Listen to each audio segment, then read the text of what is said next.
Nakararanas ng pangambang ilan nating mga kababayang motorcycle taxi rider. Ito'y matapos sa mga kaso ng holdapan kung saan target ang ilang mga rider at nagpapanggap bilang pasahero. Pero paano nga ba ito may iwasan at ano ang dapat na gawin sa oras na malagay sa panganib? Alamin sa report ni Jap Regala. Kalat na kalat sa social media ang ilang mga post ng mga netizens na nagpapaalala na huwag silang sasaktan dahil may pamilya sila. Gusto lamang nila kumita at iba pang dahilan. Ang iba ay pinagkakatuwaan ito habang ang iba ay seryoso ang kanilang pangamba. Dulot kasi ito ng mga naiulat na kaso ng krimen sa kalsada kung saan hinoholda para pagnakawan at ang iba ay sinasaktan pa ang mga motorcycle taxi riders. Ayon kay MMDA Metro-Based Operation Head at Swift Traffic Action Group Chief Bong Nebriha, malaki ang epekto nito sa pang-araw-araw na biyahe ng mga motorcycle taxi riders. It creates fear among the motorcycle taxi community. Alam naman po natin na ito po ay hindi lang naghahatid ng pasahero. Ito po ay serbisyo publiko ng ating mga kababayan. Hindi lang po ito pangkabuhayan nila. And then, kung mangyayari po yan na magkakaroon ng takot ang karamihan sa kanila, mababawasan tayo ng biyahe, maapektuhan yung natin, yung mga commuters natin. Tapos, yung pangamba laging nandun. Paano kaya natin mapipigilan o maiiwasan ang ganitong insidente? Ayon kay Chief Nebriha, manatili sa ruta ng inyong booking, maging mapanuri at makiramdam sa bawat galaw ng inyong sakay. Huwag din anya magbababa sa madidilim na lugar at mga hindi partikular na lugar. Kung alanganing oras, tapos wala namang kabahayan doon ba tayo pupunta? May madadaanan tayong madilim na lugar na wala mga kabahayan, wala kailawan. Siguro it's not worth na yung mga booking na yon. Panatilihin din ang pagiging mapagmasid sa paligid, lalo na sa kinikilos ng ating mga sakay. Situational awareness.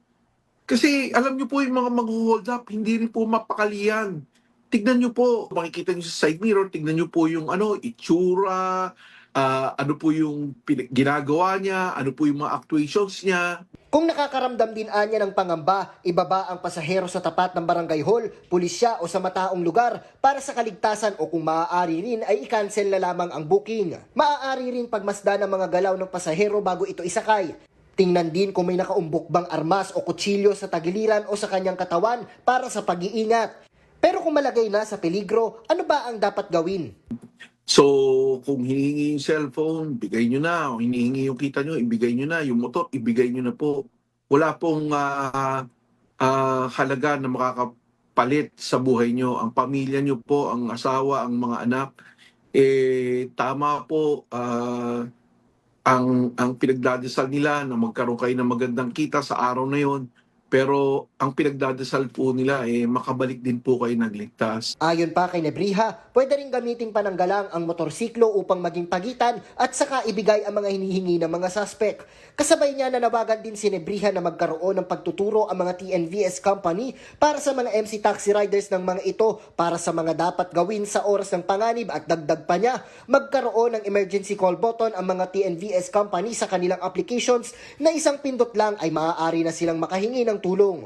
Sana po may emergency button yung mga app nyo para po yung mga ganyan, pag nakasense na ng panganib ang ating rider, ano ba naman yung pumindot sila dun sa emergency button na yon, ma-alert yung motorcycle taxi company na may ganung sitwasyon, at least makapagpadala ng tulong, hindi po matutumbasan ng pera o ng anumang bagay ang ating buhay.